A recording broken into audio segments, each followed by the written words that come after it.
Hey, what is up guys? Gian here of Gadget Pilipinas. Welcome back to the channel. Today, we're going to be talking about the Steam Deck once again. But, para sa mga kababayan ko mga Pilipino, this video and the upcoming videos in this series is actually for you. Especially sa mga nakabili recently or nabigyan ng Steam Deck. Now we have a brand new Steam Deck. We got a new Steam Deck for this series of tutorials. This is from Kimstore. It is now available at Kimstore for 28,000 pesos for the 64 gig storage. But if you want to get other storage SKUs, the 256 gig storage is 35,000 pesos, while the Steam Deck 512 gig is 44,000 pesos. Now you have choices. It is up to you, but I believe some of you would just only have 28,000 or a bit more to be able to buy a 64 gig storage, and that's fine. There's no problem with that. In fact, for some of you who only have about 33,000, 32,000 pesos, I sometimes tell my friends to just simply buy a 64 gig at saka mag-upgrade na lang ng SSD. No, that's not a problem. You can do that. There are lots of sellers who can sell you 2,000 to 3,000 peso worth of 512 gig, and maybe buy about 5,500 to 8,000 pesos worth of 1 terabyte. Now for those who are adventurous enough, you can even buy 2 terabytes for as much as 14,000 pesos. But that is all up to you. Now in this video, we are going to unbox the Steam Deck 64 gig that we got from Kimstore. Again, links are in the description. You can go check them out. And yung succeeding series natin will be about replacing your SSD or upgrading your SSD. So with that said, let's now proceed in unboxing the 64 gig Steam Deck and what you can expect inside the box. Let's go! Okay, so ito na yung ating bagong Steam Deck na 64 gig. This is really fresh from Grab. And what of course we're going to do is we're going to unbox this for all of you and I'll show you guys what you can find inside the box.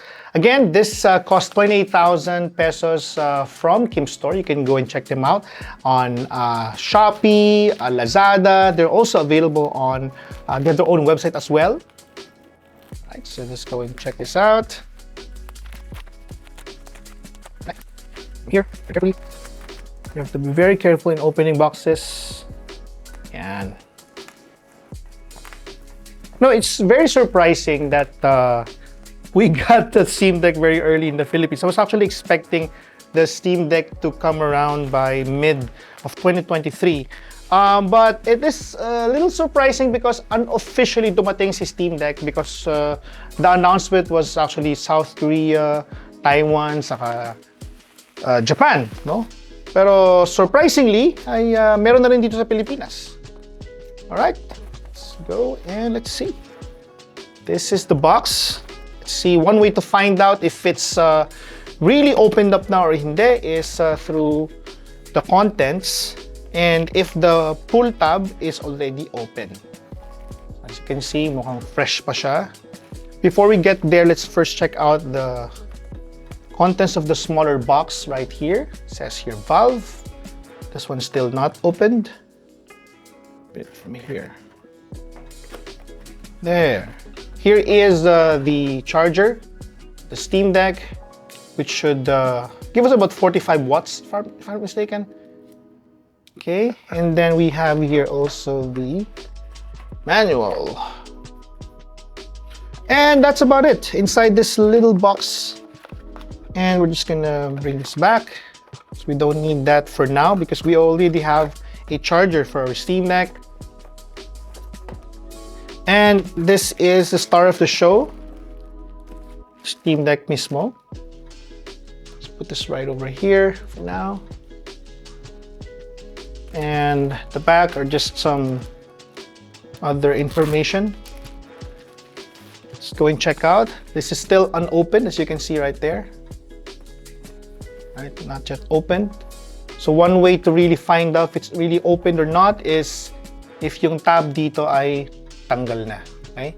So tatandaan nyo para malaman niyo kung ito ba ay still sealed or not is through this particular I think lock. And mind you guys, don't throw this away because you can actually take that off and you can use this as a keychain. Pretty cool keychain. we're going to remove it from this one.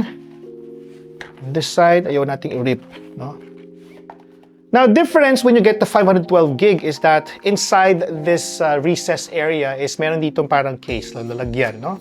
And this is where you can place actually the charger. You can just simply buy maybe a case where you wish to put the charger, tapos saka mo siya ibulsa dito. Another one is that this one can be placed on, yun, may mga trolley bags, no? Pwede mong ilagay yan doon, no? Sa mga trolley bags. Now, this is not yet open, and we're gonna open it. Another difference is that when you get the 512 gig is that this one is colored. Of course, so that's colored with the white and blue. This is the plain Steam Deck 64 gig, and you don't get that one, no? Na-colored siya.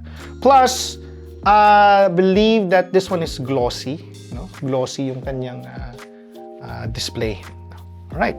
Now this is it. No? We're going to now remove this. And as I mentioned earlier, once you take this out, no, you remove this, yan, hindi na siya brand new.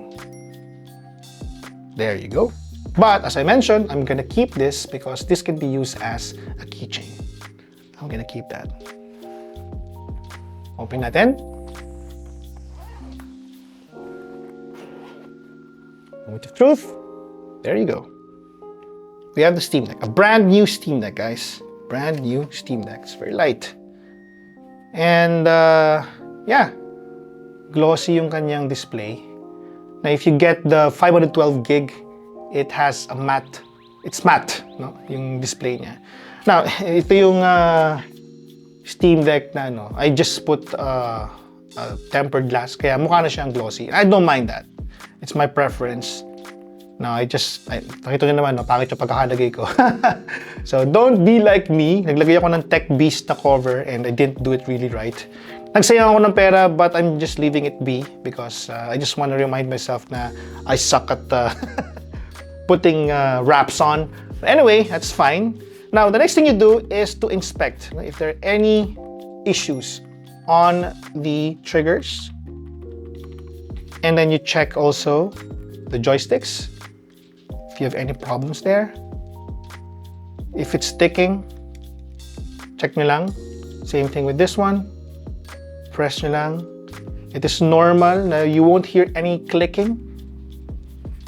Tab. The back, you have side triggers right here.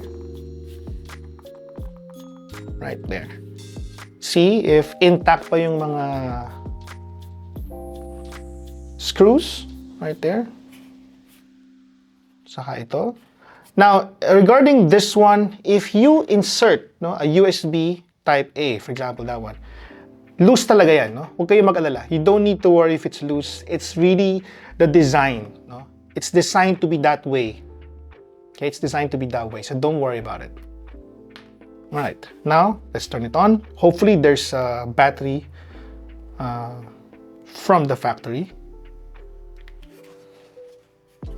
Normally, wala na yan, so let's go and turn it on. All right, so if that's the case, what we do next is we get a charger and charge it up. Good. Tingnan muna natin sa ating Steam Deck kung iilaw siya. There, it's lighting up. So we're okay. What we do next is we insert this. Right. So may ilaw na siya. Turn it on.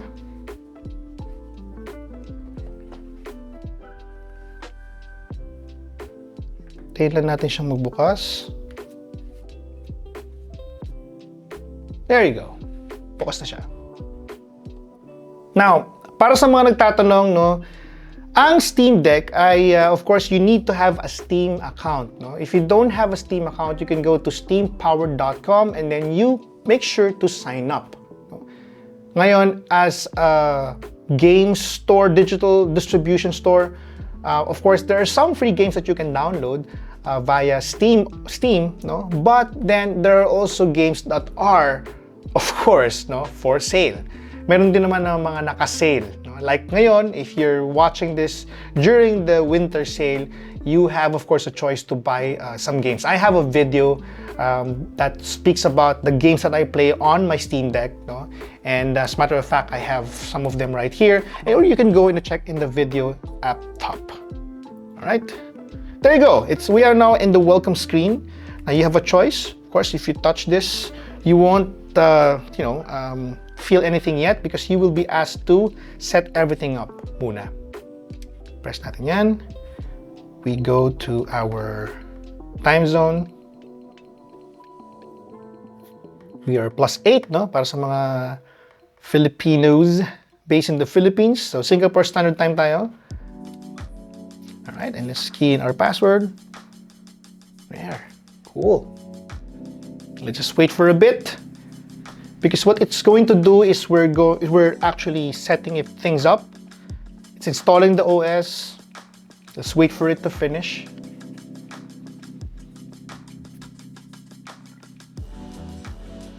Now, when you're doing this, make sure that you're in a stable internet. You are connected to a stable internet connection. No, I've encountered some issues where they're trying to get past this particular installation screen. Now, kapag hindi stable yung internet mo, it's always best, no, to get to a place where you get a stable connection. Because if hindi nagtuloy-tuloy yung installation process, basically it's downloading the new OS and everything and installing it on your new Steam Deck, you will have some issues and you will have to reinitialize your device once again. Alright, so I guess this time tapos na ang ating initialization and the installation of our Steam Deck, and we're just waiting for this to boot up. Hintay-hintay lang tayo ng konti.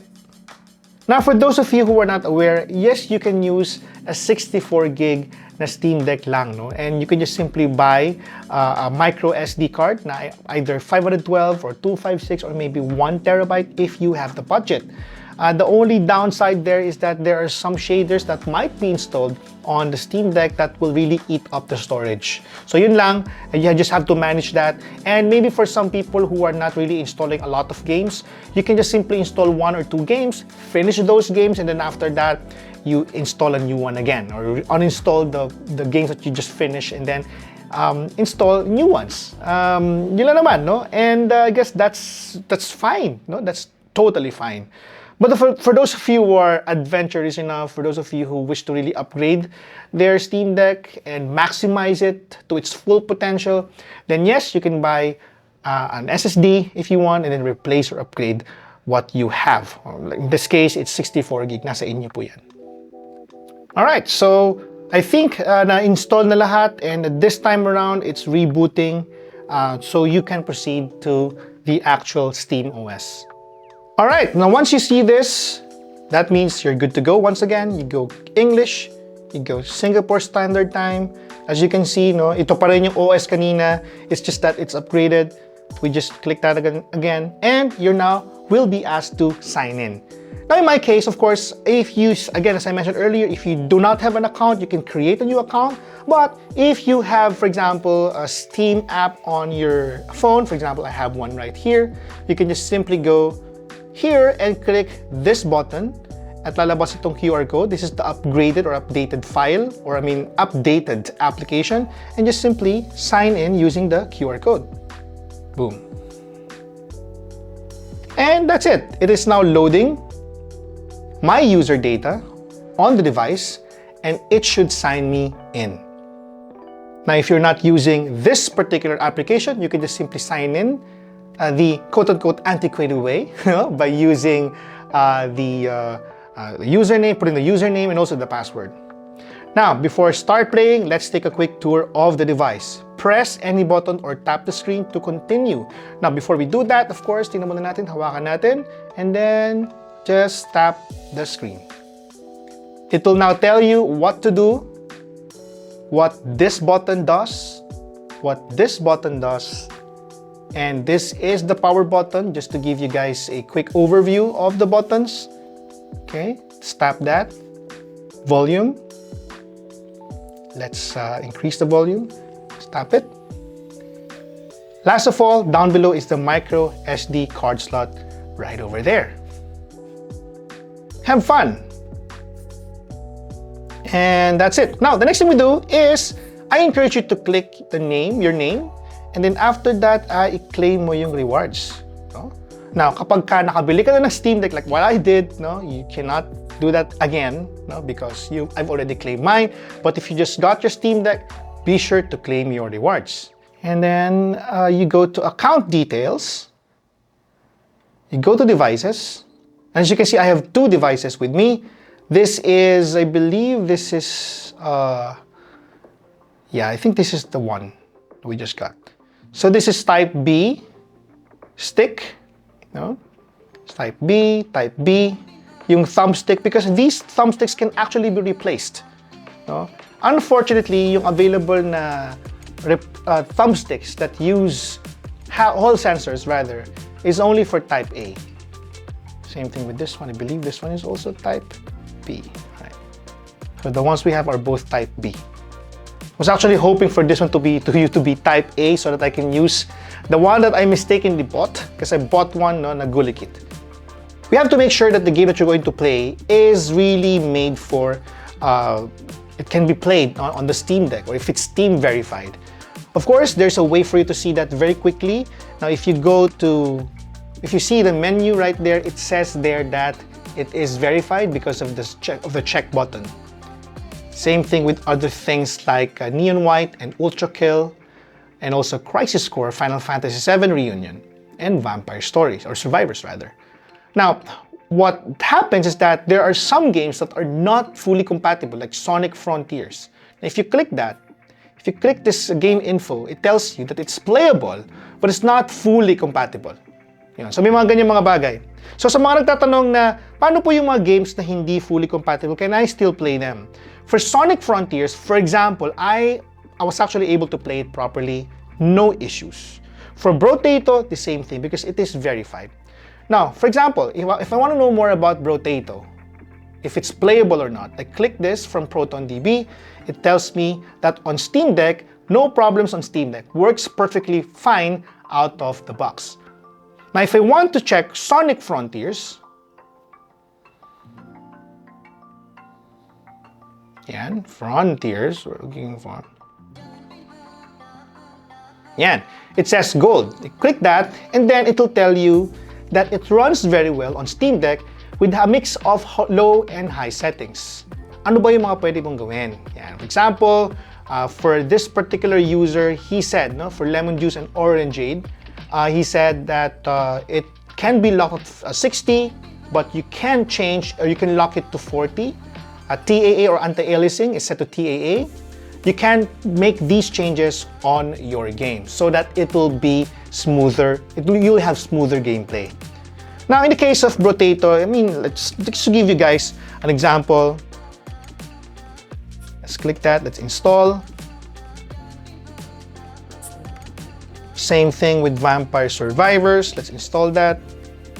Now, while it is installing, you can actually check on the progress of your installation by going up and right. And as you can see, it's highlighted na. Click mo lang yan at makikita mo yung tina-download na game.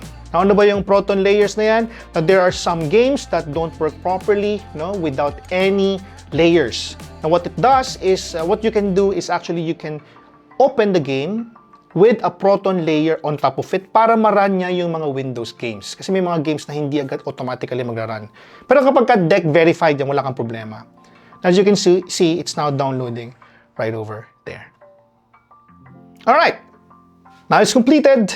You can now go back to home. And that's it. We now have Vampire Survivors. If we tap it, click it, we can already play the game. That's it. It's now running. The game is now running. If you click this button, Steam, while there is a running game, lalabas dito. No? Natin ng konti. Controller settings. Now, the default controller settings of Vampire Survivors for Steam Deck is actually already okay, but you have the option to actually change it. As you can see, dito sa may taas, official layout for Vampire Survivors is already working. You can choose other community layouts if you want to. For instance, ito si Basic Ambidextrous, si Pierce, 46,000 hours played, 41 likes. No? Mukhang okay itong kanyang sinet. No? You have the option to actually change it to that one, no? If you want to. If you want to download that particular layout, you have the option to do so. I'm not going to do it because I'm used to the official layout. Right? Now, if you click this side, you will notice na marami tayo dito. No? We have notifications, we have friends list, you have quick settings, you have performance settings, which I'll get onto later, and you have help, no? If you want to know more about how to navigate your Steam Deck. Now, we'll go back to that later. If you press and hold Steam button, makikita nyo dito yung mga shortcuts. Ano ba mangyayari kapag nag-Steam ka plus the B, long press, you will force game shutdown, Steam X release press, show keyboard, like that, no? And then press and hold. And you have toggle magnifier for L1, take screenshots, Steam R1, Steam L2, right mouse click, and so on and so forth. I will let you be the one to explore that once you receive your Steam Deck, or if you already have a Steam Deck.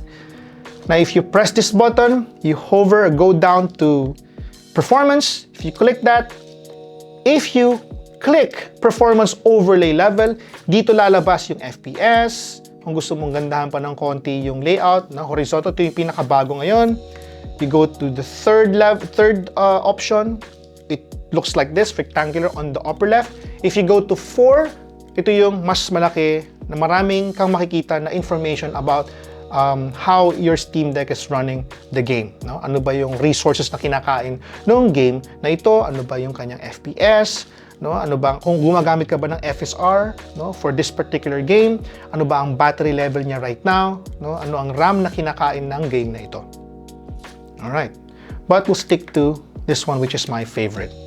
You can click Advanced View if you want to use this particular setting per game. If you want to set frame rate limit. Pag sinabing frame rate limit, you want the game to stick onto a particular frame rate, which is 60. But if you want to go more than that, you can go to off if you want to. I don't usually click off. I am usually on 60 or bring it down to 40. And then I just simply go back to frame rate limit and set, right there, to 40. That's, for me, is the one that really works very well, especially on the games that I play, like Crisis Core, no? It's at 40. All right. Now, there's one more thing that I'd like to show you. You can actually exit the game from the game, or through the Steam button right there. I can just simply force close it if I want to. Now, before we move on to the next step, what we do next is we click Steam, we go to Settings, and then we go to System, and be sure to enable Developer Mode. There you go. Now that is done, what we do next is we go back here, scroll down to the very end, and look for Enable CEF Remote Debugging. Let's look for that, and that one. We click that. And we have to restart.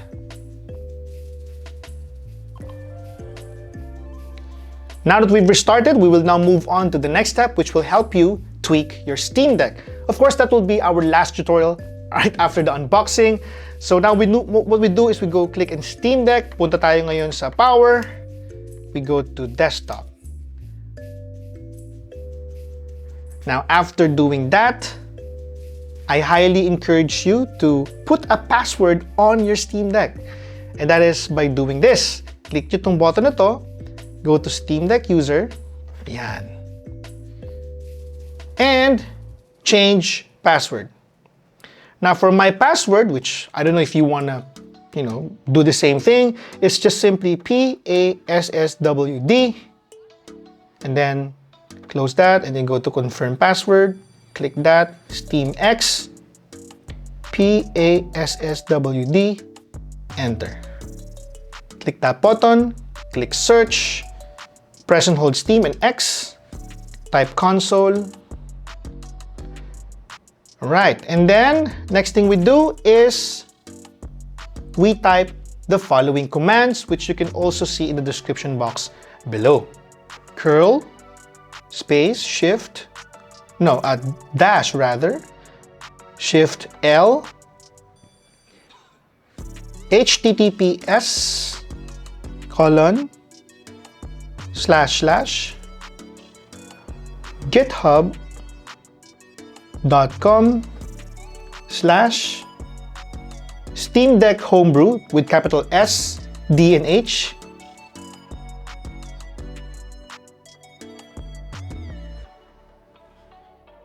/ Decky Loader,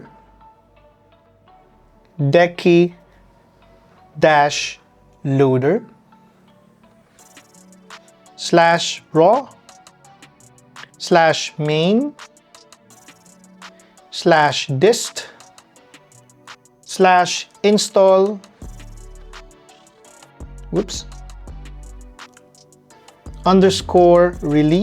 _release rather.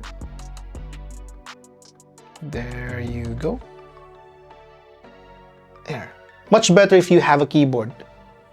And then .sh, shift, and then just above the enter, then sh. Enter. We trust we have received the usual lecture from the local system administrator. It usually boils down to these three things. So just read this, click Steam X, and then type the password that you keyed in earlier. Enter, and then it will now install Decky Plugin Loader. Once it is done, you go exit. By typing exit, press enter,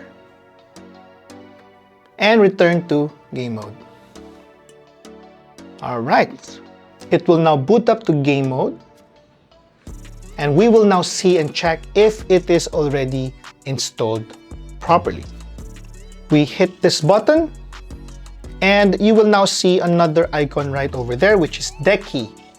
Click that, go to this icon, and this is where you can download plugins. Now, these are my recommended plugins.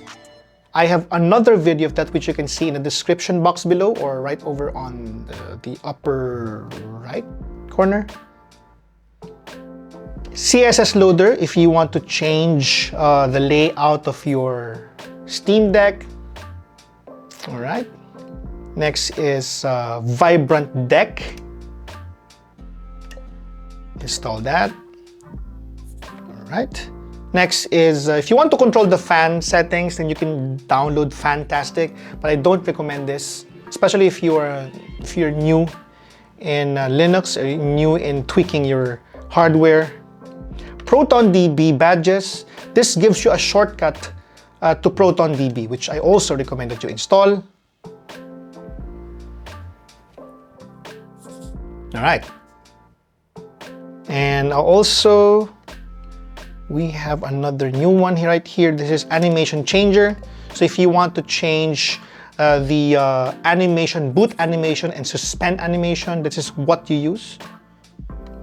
And there's another one, which is Steam Grid DB, which lets you browse and manage Steam artwork from Screen Grid DB. This is new, and I think this is one of the interesting new Decky Loader plugins available. Because there are times that you cannot just simply look for an icon, no, sa isang game na nilalaro mo, especially kung mahilig ka talaga sa pag-load ng mga emulators. No? Minsan walang icon, this is where you can find it. Alright. And you press back, press this button again, click mo yan. Oops, sorry, not that one. Back. This. And then, for CSS Loader, you can manage themes. You can download the latest ones. You can just look for new themes, no, available for you. You can also reload themes. There you go. Yan, dapat lumabas na siya, no? There's transparent keyboard, Pip-Boy, centered game text. No? Dami kang pwedeng ilagay dyan. Rounded corners. And kung mahilig ka sa Persona, I believe it can be found right here as well. If I'm mistaken, it's centered game text and switch like home. Centered home. This one, Phantom. That one. Install natin yan. Once it's installed, what you do next is go to reload, enable Phantom, and what you now see is that one. Looks cool. Now, if you want to have a centered home, just simply go back to CSS Loader again, manage themes, and then you look for centered home. Or kung gusto mo ito, switch like home. It looks nice. But I want to go with centered home because it complements with the Phantom theme that we have. Yeah, no? There you go. Look at that. Amazing, right? It looks good. Now, there are also other things right here. Vibrant deck, I don't recommend that you go all the way through. No, you don't need that. 100, 110, 100, I think is just fine. Go with 110. I mean, that's fine. Don't need to go all the way. I mean, this will give you that feeling that you're using a gaming device that has an OLED display. But this doesn't have an OLED display. I covered that pretty much in my last video. No? That's it. And that's it, no? That ends our unboxing of Steam Deck 64GB that we got from Kimstore.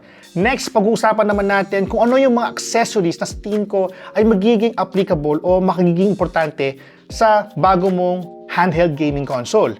Ano ba yung mga ito? Of course, we have some docks, no? We have cases, no? We have cables, we have power banks. These are very important accessories. And for those of you who are thinking na, bibigat lang lalo yung Steam Deck, that's fine. No? It's your choice.